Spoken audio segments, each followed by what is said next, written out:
información en vivo, se realiza la conferencia de prensa tras la sesión del Consejo de Ministros. Acompañan al jefe del gabinete los ministros de Vivienda, Construcción y Saneamiento, de Defensa, de Justicia y de la Mujer y Poblaciones Vulnerables. Vamos a escuchar al presidente del Consejo de Ministros, Gustavo Adriancén. En primer lugar, y luego de agradecer a cada uno de ustedes por su gentil asistencia, queremos informar que hoy día se han presentado hasta, justo llega nuestro ministro de Justicia, enhorabuena ministro, hemos aprobado hasta 3 proyectos de ley que serán remitidos al Congreso como corresponde para el saneamiento de límites, que parece increíble, límites entre Lima y Callao. Con este proyecto de ley estaríamos corrigiendo el 26% del problema que tenemos limítrofe entre las provincias de Lima y Callao. Pero eso no es todo.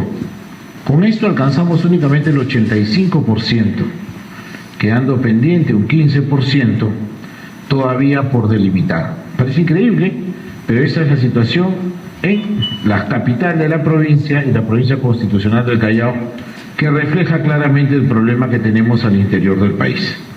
Pero luego también estamos aprobando un proyecto de ley sobre tramos de límites en la provincia de Tayacaja, en el departamento de Huancavelica, y también otro proyecto de ley en la provincia de Pachitea, en Huánuco. 3 proyectos de ley aprobados hoy día en el Consejo de Ministros sobre demarcación territorial. Luego tenemos también aprobado el proyecto de decreto supremo que reglamenta la ley de mejora de la calidad regulatoria. Este es el instrumento por medio del cual vamos a entregar herramientas a la presidencia del Consejo de Ministros para que puedan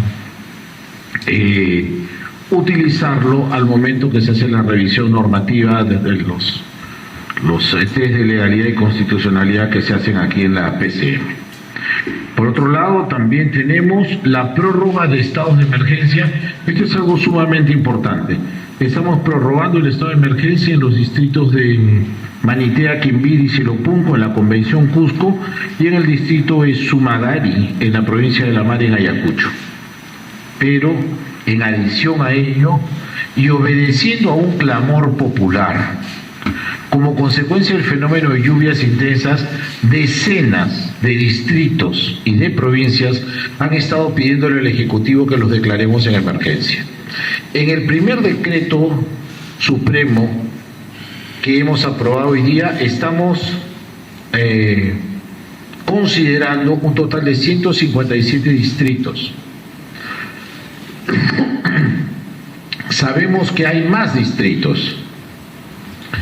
Estamos terminando de consolidar la información y parece que el próximo viernes vamos a tener una sesión de Consejo de Ministros virtual. Y en esa próxima sesión de Consejo de Ministros virtual estaríamos aprobando la declaratoria de emergencia de otros tantos distritos cuyas autoridades nos los están solicitando. Entonces, téngase en cuenta, por favor, que el día de mañana debería publicarse en el Diario Oficial del Peruano un primer decreto supremo conteniendo el listado de hasta 157 distritos considerados en emergencia por lluvias intensas a nivel nacional. Me acompañan el señor ministro de Defensa, el general Walter Astudillo, el doctor Eduardo Arana, ministro de Justicia y Derechos Humanos, el señor Duris Bitemburi, ministro de Vivienda, Construcción y Saneamiento, y la señora Fanny Montellanos, ministro de la Mujer y Poblaciones Vulnerables. En el caso del señor ministro de Defensa, nos explicará en detalle lo que ha significado la honrosa designación del Perú, que recae por supuesto en su persona, de la presidencia pro tempore de la Conferencia de Ministros de Defensa de las Américas y sobre el apoyo de las Fuerzas Armadas que actualmente se viene produciendo a través de las brigadas de intervención rápida en diferentes distritos del país como consecuencia de las lluvias intensas. Por su parte, nuestro ministro de Justicia y Derechos Humanos, el doctor Arana, informará sobre el proyecto de ley que modifica el Código Penal con la finalidad de imponer pena privativa de libertad a los extranjeros expulsados que ingresen regularmente en el territorio nacional y a los que realizan esta práctica como tráfico de personas. Por su parte, el señor Ministro de Vivienda, Construcción y Saneamiento, Duris Mitimburi, brindará un balance de lo hecho por el sector. Además, él ha sido designado por la Presidenta de la República como coordinador del Gabinete de Ministros para efectos de enfrentar las lluvias intensas a nivel nacional. Finalmente, la Ministra de la Mujer y Poblaciones Vulnerables, la señora Fanny Montellanos, informará sobre las acciones de su sector para prevenir el acoso en las unidades de transporte público a pocas semanas del inicio del año escolar y sobre las actividades que se están planificando con motivo de la conmemoración del día 8 de marzo, Día Internacional de la Mujer. Sin más, yo me voy a permitir ceder el uso de la palabra al señor Ministro de Defensa, General de División Walter Astudillo. Adelante, Ministro. Muchas gracias, Premier. Un saludo a los medios de comunicación y por su intermedio a todo el pueblo peruano. Respecto a la designación de Perú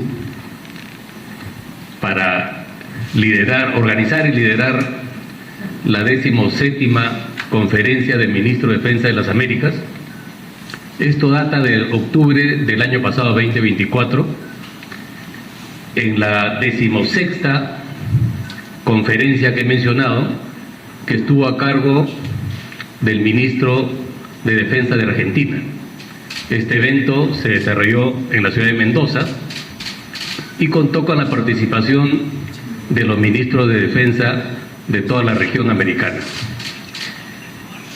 En esa reunión se eligió a nuestro país para organizar la 17ª Conferencia de Ministros de Defensa de las Américas por el periodo 2025 y 2026. Nuestro país asume la presidencia pro tempore de este evento, este foro internacional, que es el más importante del continente americano en los temas de seguridad y defensa. Sin duda, esto es una muestra del compromiso de nuestro gobierno para asumir el liderazgo en temas de seguridad y defensa.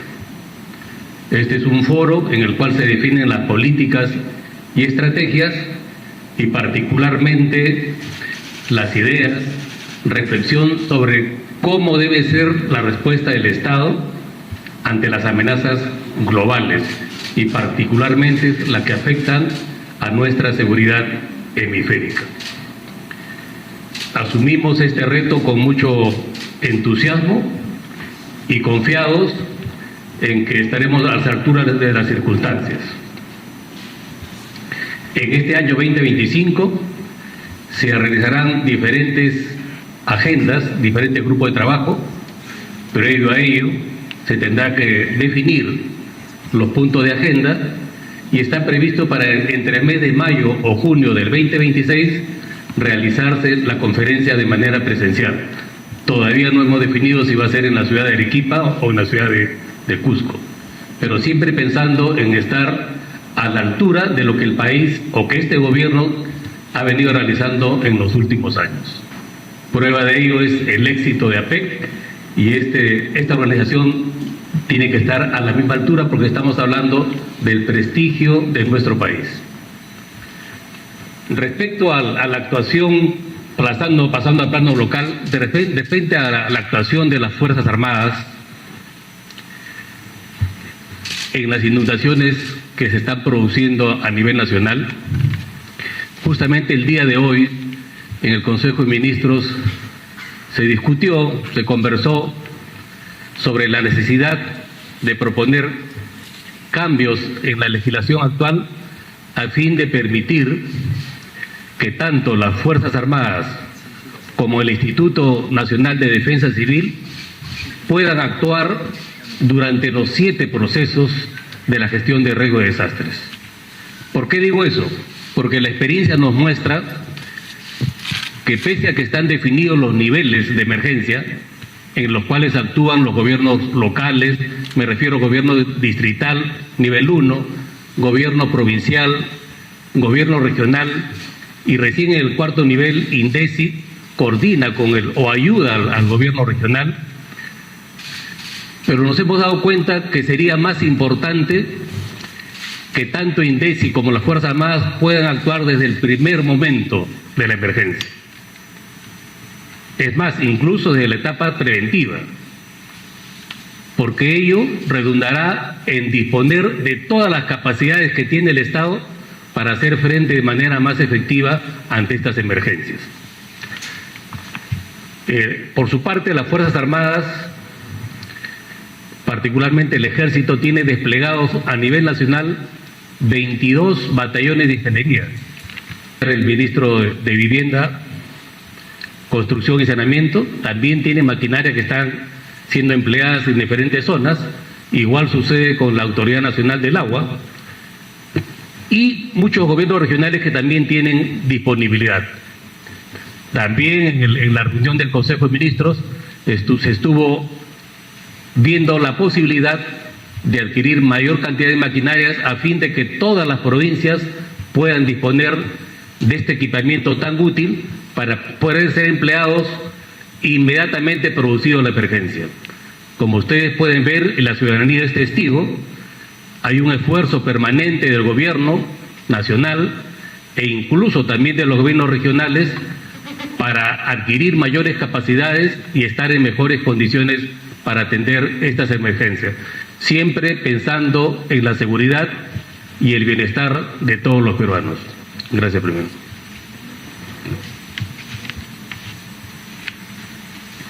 Señor ministro, muchísimas gracias. Permítame, por favor, ceder ahora el uso de la palabra al doctor Eduardo Arana, ministro de Justicia y Derechos Humanos. Adelante, ministro. Muchas gracias, señor Premier. Un saludo a las señoras y señores periodistas y a través de ustedes también a la ciudadanía que nos ve a través de los medios de comunicación.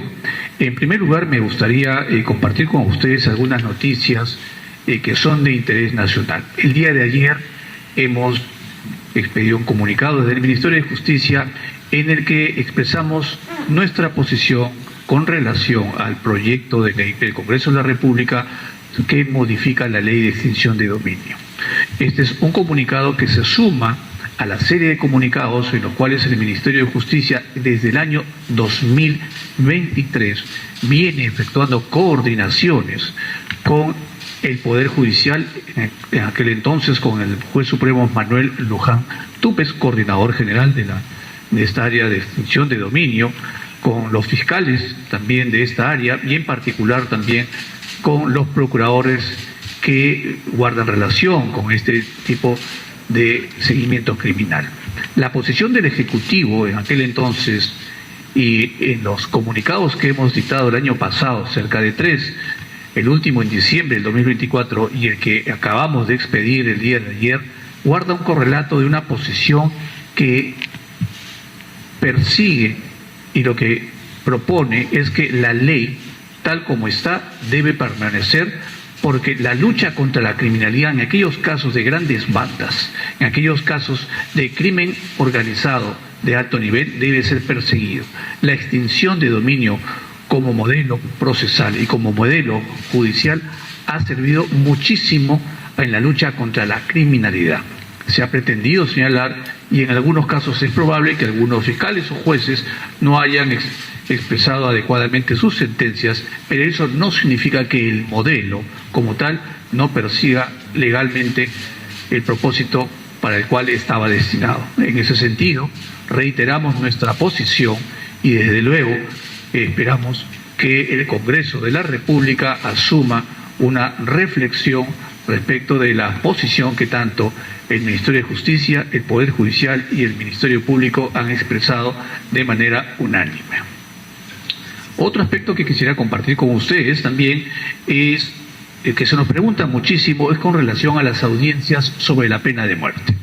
En efecto, ya vamos realizando 11 audiencias en lo que va desde finales de diciembre del año pasado hasta la fecha en las ciudades de Cajamarca, Arequipa, La Libertad, Cusco, Huancayo, Cerro de Pasco, Huaura, Cañete, Ica, Tarapoto, Pucallpa, Iquitos, Ica, el día de mañana en el Cusco. Y lo importante de estas audiencias que venimos realizando es que permite interactuar a la ciudadanía, a la población, a los gremios profesionales en general a todos los actores de la sociedad civil regional respecto de un punto que consideramos cuyo debate es importante conocer. Y desde el gobierno consideramos que también la opinión que cada uno de estos sectores, que la población expresa, que los gremios profesionales, la iglesia, las iglesias evangélicas, los gremios profesionales, los alcaldes, los gobernadores regionales, el representante del Poder Judicial y del Ministerio Público, nos sirven como insumo para determinar efectivamente la importancia de lo que significa una audiencia en el que la ciudadanía está presta a opinar. Tal vez ese sea el mensaje más importante de las audiencias, escuchar a la ciudadanía en sus propias regiones. Se nos ha señalado también que las audiencias tendrían un propósito de que el gobierno tendría ya bajo la manga la posición de inmediatamente retirarnos de la Corte Interamericana. Nada más alejado de la verdad, porque la propuesta intenta acercarnos a una problemática que es real y dar respuestas dentro del marco de la Constitución y la ley. Si en su momento esto es parte de un debate, en su momento también lo pondremos a conocimiento de la opinión pública. Lo importante hoy es que el Ejecutivo viene cumpliendo con su compromiso de someter al debate y poner en manos de la ciudadanía algo que no estaba en mucho tiempo en manos de ellos, que puedan opinar libremente y expresar su posición respecto de un tema en particular.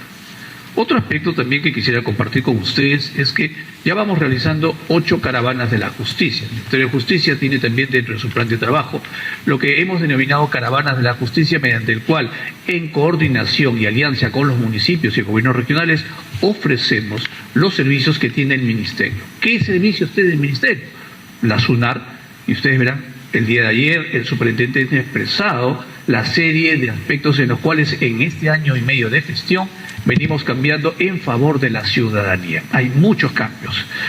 Tenemos también el INPE, ofrecen, por ejemplo, el trabajo que realizan los internos, los jóvenes en conflicto con la ley penal, el trabajo que realiza, por ejemplo, el PRONAVI, y lo más importante, tal vez, uno de los aspectos más importantes que tenemos aquí en el Ministerio de Justicia es la defensa pública, que dicho sea de paso, está cumpliendo 29 años y que, en el cual hemos podido acercar a la población, sobre todo a la población vulnerable, en su gran mayoría mujeres y niños, a sentencias judiciales o a conciliaciones que les han permitido obtener más de 70 millones.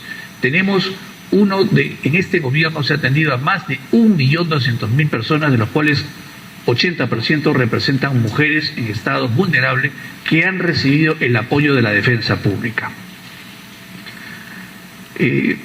Me gustaría también, para terminar, compartir con ustedes 2 acuerdos de consejo relacionados, uno, a un proyecto de ley que modifica el Código Penal con la finalidad de imponer pena privativa de la libertad al extranjero que expulsado reingrese irregularmente al territorio peruano. En la actualidad, lo que sucede es que un extranjero que es sujeto de un procedimiento administrativo que es puesto en los límites de la frontera, reingresa por otro lado. Y hemos visto casos incluso de que un extranjero de manera ilegal puede haber ingresado hasta 2, 3, 4, 5 y se burla de la autoridad administrativa, se burla de la policía, y en su gran mayoría muchos de ellos son atrapados en situaciones de actos criminales. Entonces, la idea que se propuso conjuntamente con el Ministerio de Justicia es, frente a este hecho, es que ante casos en los cuales un extranjero que ilegalmente haya ingresado y que además en un proceso administrativo o un proceso penal en el cual parte de la sentencia implica la expulsión y reingresa, será objeto de todas maneras de una detención y una prisión efectiva. Esto será puesto, una vez que ya está aprobado, será puesto a conocimiento del Congreso para que el Congreso, viendo esta realidad, nos apoye en su pronta aprobación. Otro proyecto de ley que el día de hoy se ha aprobado en el Consejo de Ministros está dirigido a que se modifique la ley 27482. Como ustedes recordarán, esta ley y las normas sobre las 29 citas sobre la ley de la carrera penitenciaria solo permitían que los cargos directivos presenten declaraciones juradas sobre bienes y rentas. En este caso, lo que hemos visto que hay algunos casos en los que es posible que algunos agentes, algunos funcionarios puedan tener un patrimonio inexplicable. La idea es que todos los funcionarios que tengan contacto y que es posible que sean sujetos a verificación, a partir de ahora con esta propuesta de ley, puedan presentar su declaración jurada y nos permita a nosotros como ministerio verificar el origen ilícito de su patrimonio. Vamos de esta manera nosotros a contribuir al control, a la supervisión y a la fiscalización de los trabajadores que tienen poder de decisión y que en este caso tienen en particular la posibilidad de incluso de tener ingresos que no están permitidos legalmente. Estas son propuestas que estamos haciendo llegar al Congreso de la República, que forma parte del trabajo sostenido en coordinación con el presidente del Consejo de Ministros, en los lineamientos que dispone la presidenta, en coordinación con el Ministerio del Interior y en particular con la política en la lucha contra la criminalidad. Es lo que puedo informar, señor Premier. Muchas gracias. Muchas gracias a usted, señor ministro. Yo quisiera únicamente adherirme al primer comentario que hizo sobre este proyecto de ley relativo a extinción de dominio. El señor ministro de Justicia ha sentado la posición que es compartida en el Consejo de Ministros. Y al respecto, nosotros queremos informar que para el presente año 2025 hemos dispuesto asignación presupuestal extraordinaria al subsistema de extinción de dominio del Poder Judicial, porque creemos en la magnífica labor que viene realizando. Y por otro lado, véanlo ustedes en estos términos, lo que hasta el momento viene recaudándose como consecuencia de las actividades del subsistema de extinción de dominio son cifras realmente millonarias, sobrepasan los 110 o 120 millones de dólares a la fecha. Y por otro lado, combatir al crimen es precisamente cortarle sus cadenas de flujo de dinero. Por eso hago mías las expresiones del señor ministro a este respecto y por supuesto hemos de respaldar desde el Ejecutivo la posición del Ministerio de Justicia y Derechos Humanos. Vamos a ceder el uso de la palabra ahora al señor ministro de Vivienda, Construcción y Saneamiento, al ingeniero Durik Bittenbury. Adelante, Durik. Gracias, Premier. Buenas tardes, señoras y señores de la prensa.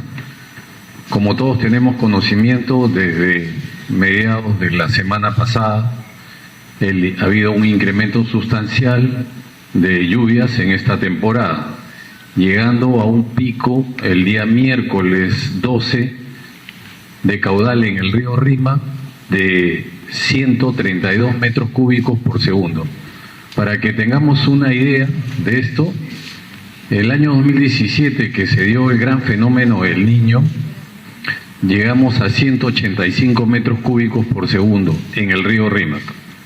Después de ese año, los siguientes años, 2018 hasta el 2024 inclusive, hemos tenido un pico promedio, o sea, el valor más alto de caudal en el río Rímac, de entre 80 y 95 metros cúbicos por segundo. Este año, el miércoles 12, hemos tenido 132 metros cúbicos por segundo, es decir, sustancialmente mayor que los años anteriores. Y aquí informar que los trabajos que hemos venido realizando en las cuencas del río Rímac y del río Chillón, que ustedes vienen tomando conocimiento y que en algunos canales de televisión han sido monitoreados y comunicados, están dando hasta este momento resultados positivos como una medida de mitigación ante los impactos de estas lluvias intensas. Es decir, no hemos tenido ningún problema de amenaza de desborde en ninguno de los ríos, tanto en el Chillón y sobre todo en el río Rímac, a pesar de estos grandes caudales que se han tenido desde la semana pasada. Básicamente por las labores de prevención que a continuación voy a detallar. A nivel Lima, nosotros hemos realizado una descolmatación a la fecha de 600.000 metros cúbicos de lodo, piedras y basura de ambas cuencas. Para este trabajo lo hemos realizado y hemos intervenido con 145 máquinas y vehículos pesados. Pero ahí no nos quedamos. A nivel país también estamos interviniendo. Los medios de comunicación también han pasado algunos desbordes en algunas quebradas. Nosotros tenemos a nivel país 800 máquinas que están trabajando en este momento. En el pico de la temporada de lluvia, nuestra capacidad de respuesta cuando suceden estos eventos está siendo de aproximadamente un día para que nosotros lleguemos al punto del suceso con nuestra maquinaria. Además, en esta temporada también hay una coordinación intersectorial.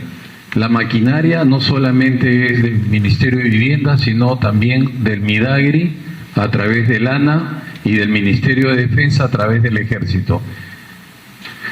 Debemos tener el suceso más reciente presente, que es el Huayco en Nazca, sucedido en la ciudad de Nazca.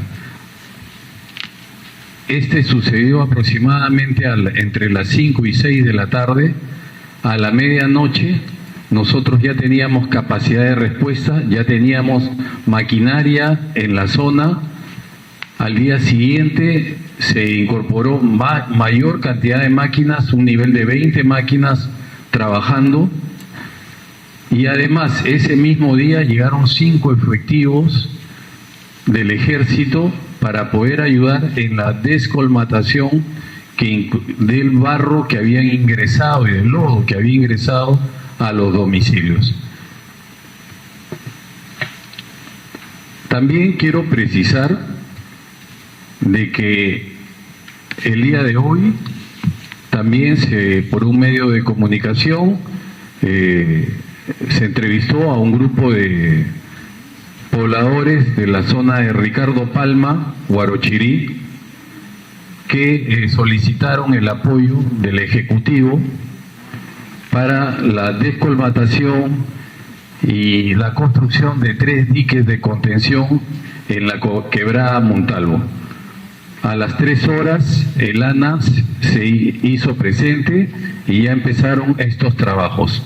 Cabe indicar que, como en la anterior conferencia de prensa se les informó, nosotros esperamos concluir al 100% a fines de este mes, es decir, los trabajos de prevención y corrección por esta temporada de lluvias a fines de la próxima semana deben estar concluyendo, pero sin embargo vamos a tener todo el equipamiento a nivel país. Todavía se va a mantener en Lima para tener capacidad de respuesta ante cualquier evento natural, porque como todos sabemos, estos son imprevisibles. Lo que uno hace es básicamente labor de prevención y de mitigación de riesgo. Eso es lo que puedo informar, señor Premier.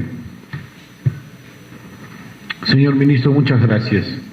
El Ministro de Vivienda, Construcción y Saneamiento da cuenta del buen trabajo que se ha hecho en materia de prevención. Fíjense ustedes, este año hemos recibido 132 metros cúbicos por segundo como caudal del río. Mucho más que el año pasado y que los años anteriores, con las secuelas que significaron en años anteriores aquello. Este es el resultado de la labor de prevención que se ha llevado a cabo antes que lleguen las lluvias intensas. A pesar de que los caudales se han incrementado de manera significativa, no han causado daños precisamente por esas labores. Voy a ceder el uso de la palabra a la señora Ministra de la Mujer y Poblaciones Vulnerables, la señora Fanny Montellanos. Adelante, Fanny. Gracias, Premier, y buenas tardes, señoras y señores periodistas. Quisiera empezar comentándoles que desde, hace mucho tiempo ya nosotros escuchamos diariamente en las noticias y ahora también en las redes cómo mujeres y niñas, en su mayoría, son vulneradas con tocamientos indebidos.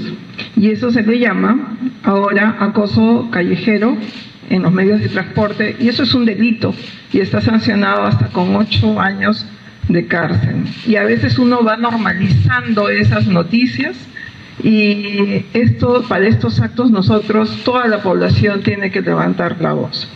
Y mi preocupación todavía se agudiza porque en el marco del inicio de las clases escolares, en este año 2025 a nivel nacional, millones de niñas, niños, estudiantes van a tomar este medio de transporte, volverán a las escuelas haciendo uso de este transporte público, ¿no? Entonces es necesario promover una cultura de prevención, protección y de cuidado entre nosotros. Pero para eso tenemos que tener estrategias e intervenciones efectivas. Ya no solamente podemos ir diciendo es necesario cuidar a las niñas, a las mujeres.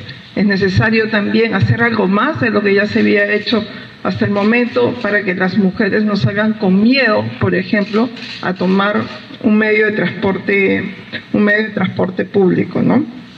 Entonces, es necesario que desde donde estemos, de donde nos toque, en este caso del Ministerio de la Mujer y Poblaciones Vulnerables, trabajemos de manera articulada, coordinada con las escuelas y con las familias.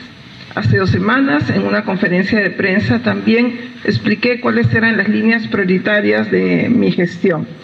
Y dije, es la lucha contra la violencia, pero no solamente mejorando los servicios de atención a las víctimas y la cobertura también, sino con estrategias de prevención en donde todos participemos. Y es así que también me he reunido con las lideresas de las organizaciones sociales de base, con quien quiero trabajar de la mano, vasos de leche, comedores populares, las ollas comunes, y ellas están prestas a sumarse a una movilización, una campaña llamada Mujeres que Cuidan Mujeres, ¿no? Yo creo que esta va a ser la mejor expresión para que estas cifras y estos datos que tengo por acá y que también quería compartirles vayan bajando, se vaya moviendo la aguja hacia abajo, ¿no? Por ejemplo, en el caso de acoso callejero en medios de transporte, fíjense ustedes que en el año 2024 hemos tenido 489 casos atendidos. Y acá no están los casos en que no conocemos porque las personas ocultan esta información, pero el 96.9% de estos casos son mujeres, de 0 a 60 años. Solamente de los 489 casos, 15 son varones, ¿no? Entonces, yo creo que esta es una tarea de todos. Me enteré de uno de estos casos por las redes, una denuncia pública, y inmediatamente convoqué al jefe del ATU, nos fuimos al Metropolitano donde había ocurrido este hecho, a decirle a las personas, ¿no?, que esto es delito, no permitamos que ni un caso más pase por nuestros ojos y no hagamos nada. Dentro, en la central del Metropolitano, hay un módulo del programa Aurora, pero también pueden llamar la línea 100 al chat 100. Después de las 2 horas que yo estuve ahí,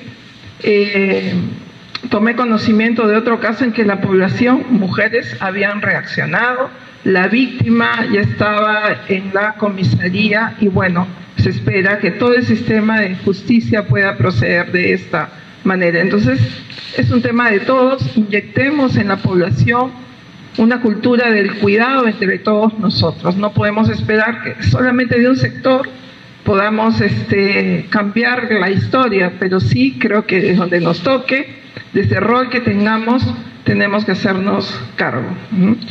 El otro tema que también quería compartir con ustedes es que en este año 2025, en el marco de las actividades de conmemoración del Día Internacional de la Mujer, el día central es el 8 de marzo, este año el título de estas actividades va a ser Juntas avanzamos por presente y futuro con igualdad para todas.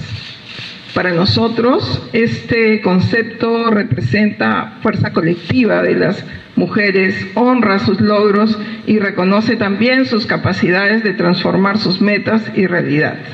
Es un llamado entonces a reconocer y a valorar lo avanzado.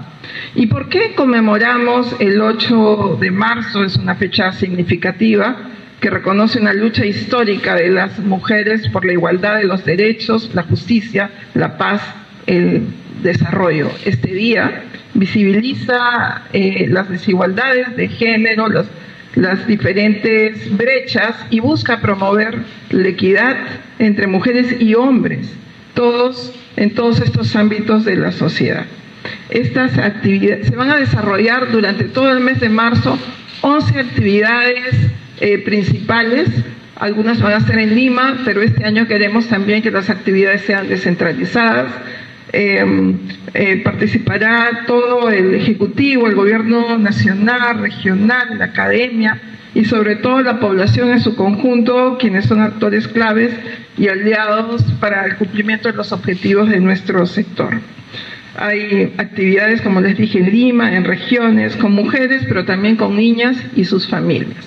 Esta es una tarea de todos, así que por eso queremos mayor participación, no solamente de mujeres, sino también de varones, ¿no? Hay actividades de reconocimiento a mujeres que han destacado en diferentes ámbitos, actividades para promover el empleo, y esto lo vamos a realizar en coordinación también con el Ministerio de Trabajo y Promoción del Empleo, actividades para promover emprendimientos con varios sectores, actividades para difundir servicios dirigidos a las mujeres y a las niñas, y además foros académicos internacionales. Esto creo que marca la diferencia porque necesitamos mayores evidencias para que nuestros servicios precisamente sean servicios o intervenciones efectivas basadas en evidencias que van a asegurar el cambio y que vamos a poder entre todos ir moviendo la aguja y que estas cifras que yo les llamo indicadores imperdonables podamos ir cambiándolos y de esta manera cambiar historias y otorgar bienestar a todas las familias, a toda la población de nuestro país. Gracias. Gracias. Miren, volviendo sobre el tema de la extinción de dominio, hemos hecho una asignación presupuestal de 11.147.511 soles para este presupuesto 2025, lo que va a permitir el fortalecimiento de la capacidad operativa y permanencia de 8 órganos jurisdiccionales en las Cortes Superiores de Ayacucho, Junín, Lambayeque, Tumbes, Callao, y los órganos jurisdiccionales con sede en Lima. Es el aporte presupuestal que se ha asignado para este año 2025 para el subsistema de extinción de dominio. Muy bien, dicho lo anterior, vamos a quedar a disposición de la prensa para escuchar vuestras preguntas. Adelante. Primera pregunta en cargo de Giancarlo Cesarego de Exitosa.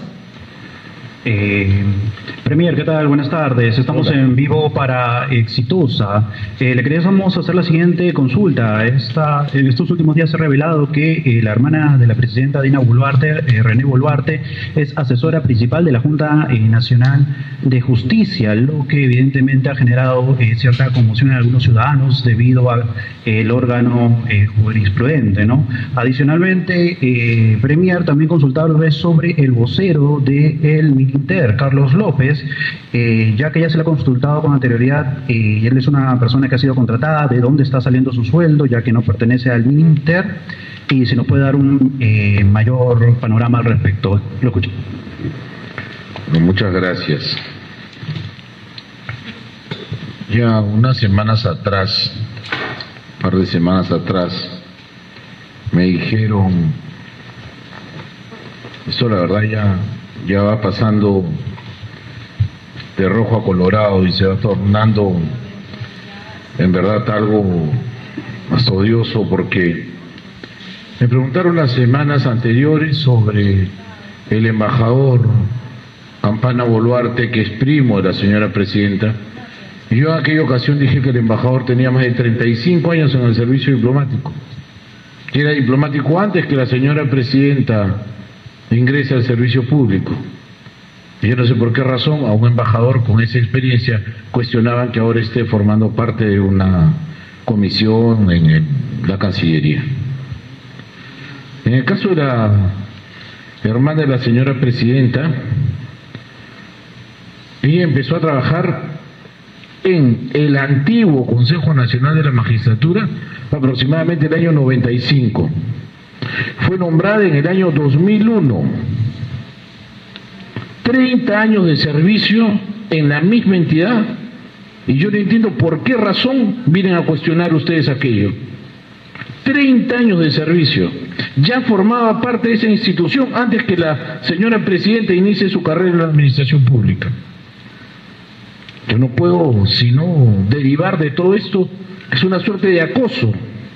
Es un pecado ser familiar de la señora presidenta cuando no nombra a ningún familiar en el servicio público desde que ella es ministro presidente de la República, que no podría hacerlo. Sus familiares, los que están vinculados con la señora presidenta, trabajan para el Estado hace muchísimos años. Y eso no tendría por qué llamar la atención en ningún lugar. Y con relación al señor que labora en el Ministerio del Interior, yo quiero informar lo siguiente. El señor no es un vocero, el señor es un portavoz. Y en su condición de portavoz he sido informado que este señor va a rendir ante la prensa, ante ustedes, ante sus colegas, información vinculada exclusivamente a operativos que desarrolle la Policía Nacional, y lo va a hacer los lunes y los jueves. El señor trabaja con una orden de servicio para la Oficina de Comunicación del Ministerio del Interior. Tiene una orden de servicio, está contratado como analista de información, y en su calidad de analista de la información va a brindar precisamente ante los medios de comunicación precisamente esta información, valga la redundancia. La vocería política institucional la desarrolla, por supuesto, el ministro del Interior. Eso no tiene por qué cambiar. Actúa él, actúan los viceministros, y eso no va a cambiar. En el contacto con la prensa para efectos de operativos policiales será portavoz el que desarrolle esas tareas. Siguiente pregunta, por favor. A continuación. Sí, permítanme, por favor, un instante. Nuestro ministro de Justicia y Derechos Humanos desea hacer una acotación a la respuesta. Por favor, ministro, sí, fuera tan amable. Sobre todo una reflexión para compartir con ustedes, los medios de prensa, los señores periodistas. Y es importante considerar, la justicia no es cosa de juego. Y no podemos hacer... yo le decía, la justicia no es cosa de juego, y no deberíamos y no debemos permitir que las instituciones judiciales sean sometidas a un espectáculo, porque lo que estamos haciendo no es solamente denigrar a las personas per se, sino le estamos quitando credibilidad al modelo democrático, a la Constitución y a la validez que las instituciones en este momento ya de por sí vienen siendo asediadas hace mucho tiempo. Yo creo que la tarea que hace la Junta Nacional de Justicia es una tarea muy importante en nuestro país, la que realiza el Poder Judicial y el Ministerio Público, por cierto, y lo que tenemos que esperar es que estas tres instituciones desarrollen sus actividades de acuerdo con los propios procedimientos. Si hubiera, efectivamente, como es posible que hay, hubiera también algunos casos en que hubieran errores, existen los mecanismos internos intrínsecos para corregirlos. No debemos convertir la justicia y a las instituciones en espectáculo, en desmedro de que la prensa haga un escarnio de alguna u otra persona. Gracias, Premier. Muchísimas gracias a usted, ministro. Siguiente pregunta, por favor. Diana Falcón, de RPP. Ministros, ¿cómo están? Muy buenas tardes. Ministro Arana, usted acaba de señalar que en el caso de la pena de muerte estamos bastante alejados de retirarnos de la Corte Interamericana de Derechos Humanos. ¿Para qué sirve el debate? ¿Por qué la presidenta Dina Boluarte señala ante el público en sus presentaciones que se abre el debate cuando no vamos a salir de la Corte Interamericana de Derechos Humanos y con lo cual no se puede aplicar la pena de muerte en el Perú? Hice una segunda pregunta, por favor, Premier, porque hoy en RPP lo que ha dicho un representante de la comunidad One Piece, el presidente, es que niños entre 8 y 10 años son usados como escudos humanos por mineros ilegales. ¿Qué medidas se están tomando y estaban enterados sobre este problema? Gracias. Señor Primer Ministro, por favor. Sí, muchas gracias por la pregunta. Yo ya la había expresado hace un momento parte de la respuesta que usted, señorita Falcón, me había expresado. Un debate tiene un propósito que es muy importante. El primero, acercar a la población con las autoridades y escuchar a los gremios que no son escuchados. El gran problema en nuestro país es que se ha sometido al privilegio de algunos cuantos aquí en la capital que asumen la representación de la sociedad civil y que dicen nosotros tenemos la representación y decimos lo que tenemos que hacer en nombre del pueblo. Y nos hemos dado con la realidad de que en estas audiencias existen posiciones diferentes de un gremio respecto del otro, de la iglesia, de la población misma. Entonces es importante que la población sea escuchada. Eso ya es importante. Lo segundo, en efecto, usted señala con claridad que no tenemos una posición, el Ministerio de Justicia y el Ejecutivo tiene una posición aséptica respecto de lo que va a asumir con relación a sus obligaciones en el sistema interamericano. En principio, hemos ratificado, y lo hemos dicho hace poco en una reunión en la comisión, y desde luego lo haremos también en la Corte, que consideramos que una de las posiciones más importantes del Perú es ratificar que está integrado y forma parte del sistema interamericano. Eso que no le quepe duda. Sin embargo, existen o existirán otras opciones para enfrentar los casos que, como usted ha señalado, son posibles de ser examinados hoy en un debate a partir de la pena de muerte. Muchas gracias. Bueno, no puedo sino decirle que es... nuestra ministra, por favor, Fanny Montellano, ministra de la Mujer y Poblaciones Vulnerables, y yo también voy a decir algo después. Por favor, Fanny. Sí, solamente acotar en ese tema. Es terrible, de verdad, la situación de estos niños One Piece, pero nosotros apenas tomamos conocimiento también. Ya estamos articulando con el Ministerio Público y otras instituciones para ayudar también a la Fiscalía y que la investigación se dé de manera célere y que todo el sistema de justicia pueda actuar de manera oportuna en su momento, ¿no? En la tarde también representantes de los One Piece han estado, mientras yo estaba acá en el Consejo de Ministros, ya hemos estado reunidos con ellos y efectivamente a veces se toma como que es parte de su cultura. Los derechos de los niños no se pueden vulnerar de esta manera y nosotros estamos para luchar por ellos y que no les quede duda de que todas las acciones que de nuestro lado tengamos que hacer y además de manera articulada con todos los que involucrados, lo vamos a hacer. Ya, por ejemplo, ayer hemos estado en Tacna viendo casos como estos, parecidos, sobre los temas de trata, que también nos preocupa. Hemos estado incluso con el presidente de la Corte Superior de Justicia de Tacna, viendo cómo podemos nosotros articular, ¿no? Y que esta articulación llegue a buen puerto y en el momento adecuado. No vamos a permitir que más niños, no solamente de esta comunidad One Piece, sino de todo lo que representa también la Amazonía, o que se entienda por cosmovisión cuando hay cosas que no son negociables. Y los derechos de los niños y de las niñas no se negocian. Gracias. Nosotros no vamos a tolerar que por ninguna razón utilicen a nuestras niñas o a nuestros niños como escudo. Esto no hace sino revelar la crueldad con la que actúan los mineros ilegales. No les importa la vida humana y menos la de nuestros niños.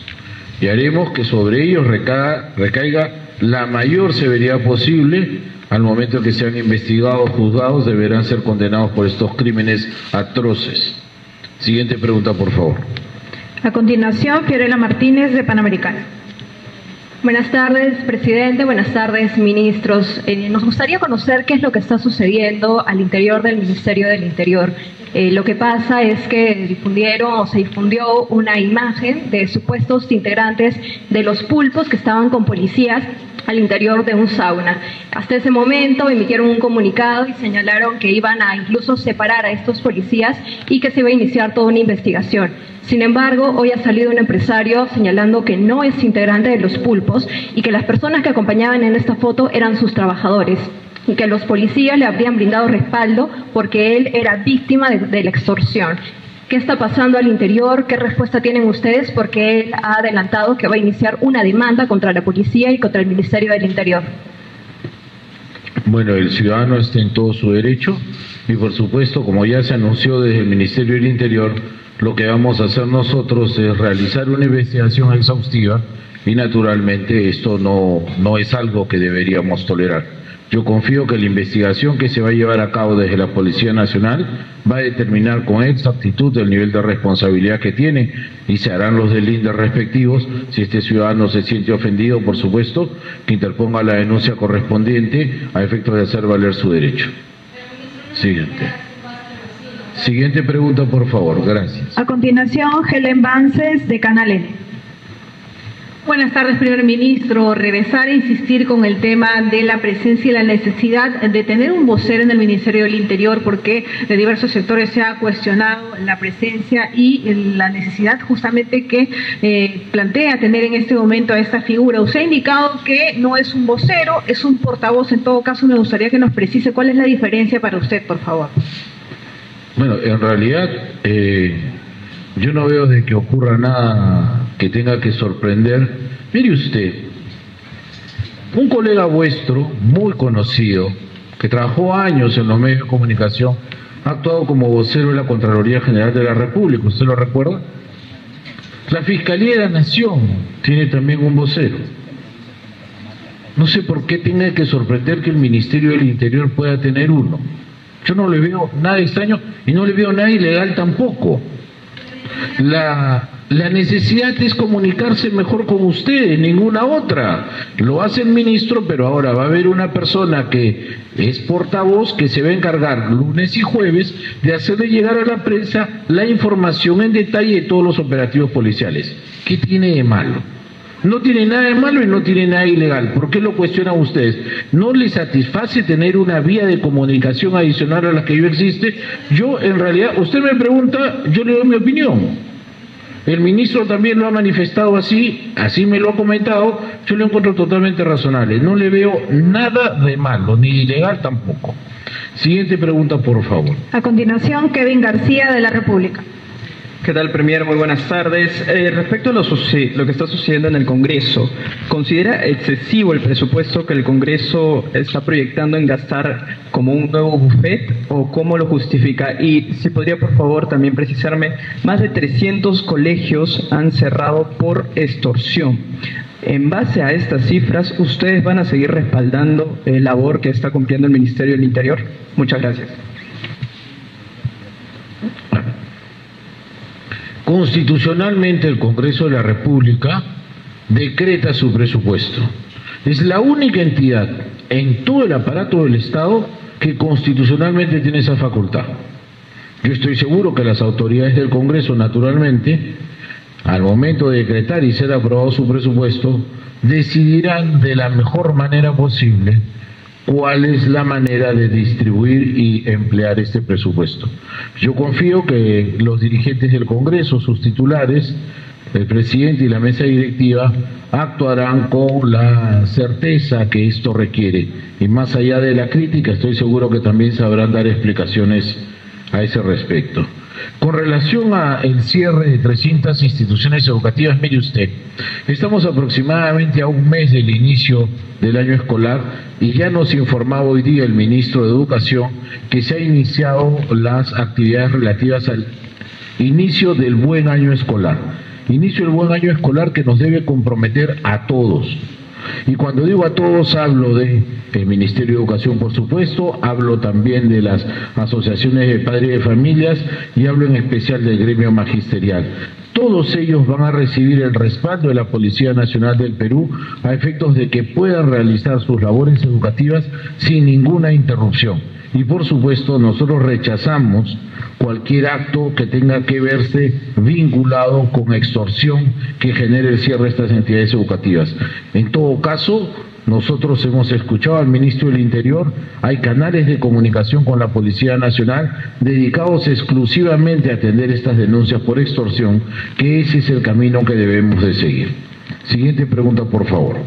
A continuación, Marice Vegas, de Latina. Premier, si me permite continuar con este mismo tema, en vista pues que ya estamos muy cerca del inicio del año escolar. En todo caso, ¿de qué manera se va a materializar ese apoyo que menciona? ¿Cuál es el plan exactamente para frenar este tipo de extorsiones en los centros educativos? Y si me permite una más, mencionaba usted que en relación a la foto de estos presuntos integrantes de la banda Los Pulpos, se tiene que esperar el resultado de una investigación. Sin embargo, pues ya se hizo mención de que efectivamente ellos son integrantes de Los Pulpos. Entonces, ¿no habría que hacer primero la investigación antes de señalarlos? Bueno, no hago sino considerar que en el caso de la segunda pregunta vuestra, nosotros hemos recibido información de que la vinculación existe y por eso se hizo tal declaración. En todo caso, si como consecuencia de las denuncias que ahora se reciben, 1, 2 o 3 de los que aparecen en esa foto se sienten afectados o no comprometidos con estas organizaciones criminales, de inmediato se ha dispuesto la investigación en sede de la Policía Nacional del Perú y estoy seguro que será sumarísima para determinar las responsabilidades que se hayan ocasionado ahí. Reitero, esto sin perjuicio del legítimo derecho que puede ejercer aquel ciudadano que ha dicho que va a denunciar esta causa. Eso está en todo su derecho. Y con relación a las acciones que vamos a realizar con motivo de las extorsiones en instituciones educativas, vea usted, si es necesario, como ya venía ocurriendo en la ciudad de Trujillo, por ejemplo, que exista presencia policial en estas entidades públicas, etcétera, nosotros nos aseguraremos que esta participación de nuestra Policía Nacional o incluso, si llega a ser necesario, de nuestras Fuerzas Armadas tengan presencia en los colegios. No queremos tampoco que esto vaya a ser generadora de incidentes lamentables y menos tratándose de nuestros niños y niñas a quienes les debemos especial cuidado. El señor ministro de Defensa va a agregar. Haciendo referencia a qué estrategia está empleando la Policía Nacional, puedo informarle que ellos están desarrollando de manera general la estrategia de plan de control territorial y además involucra el potenciamiento de las operaciones de inteligencia. A partir de ello, ellos realizan operaciones especiales que permiten la captura de las bandas criminales. No vamos a hablar de solamente extorsionadores de colegios, de escuelas, sino de manera general.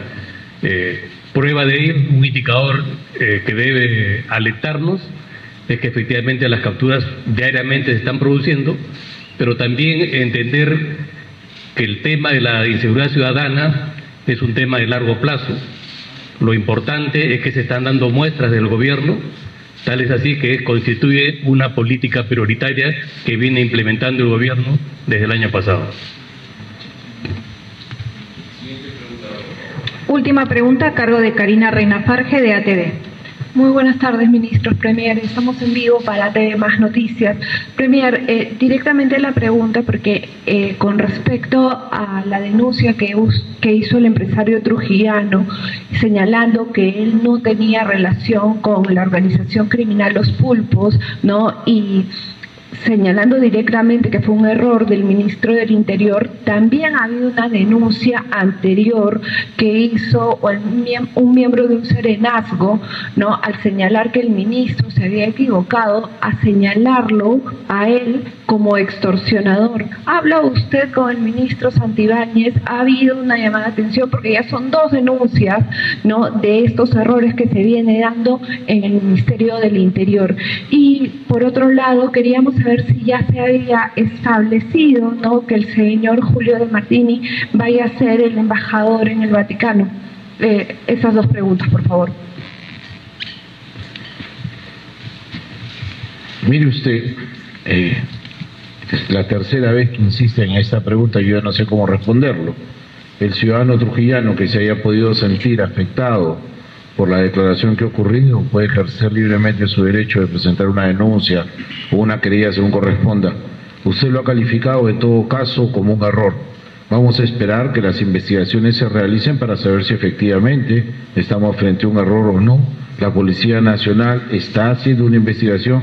Lo que yo puedo prometer o asegurar es que voy a pedir que esta investigación sea sumarísima a fin de determinar las responsabilidades a que hubiera lugar. Y en todo caso, haremos las coordinaciones que correspondan con el Ministerio del Interior y también con la Policía Nacional para que como consecuencia de las investigaciones que se realice podamos determinar si ha habido algún tipo de responsabilidad institucional en ello. Si no lo es, por supuesto, la institución va a tener que responder también. Y con relación a la pregunta que me hace respecto de el exministro Julio de Martini, pues lo he dicho en varias oportunidades. Julio ha sido un excelente compañero de trabajo, colega del gabinete. Yo no hago sino creer que tuvo el amplísimo desprendimiento de dar un paso al costado para no afectar la gobernabilidad del país y tampoco la gestión gubernamental de la presidenta Dina Boluarte. Si llegase a concretarse la solicitud, no, de ninguna manera, aún no. Hoy día hemos tenido Consejo de Ministros y tampoco se ha visto designación alguna en esa plaza. Si llegase a concretarse aquella designación, por supuesto, yo me sentiré bastante satisfecho por ello. Bueno, dicho lo anterior, muchísimas gracias por su comparecencia hoy día, muchas gracias, hasta luego.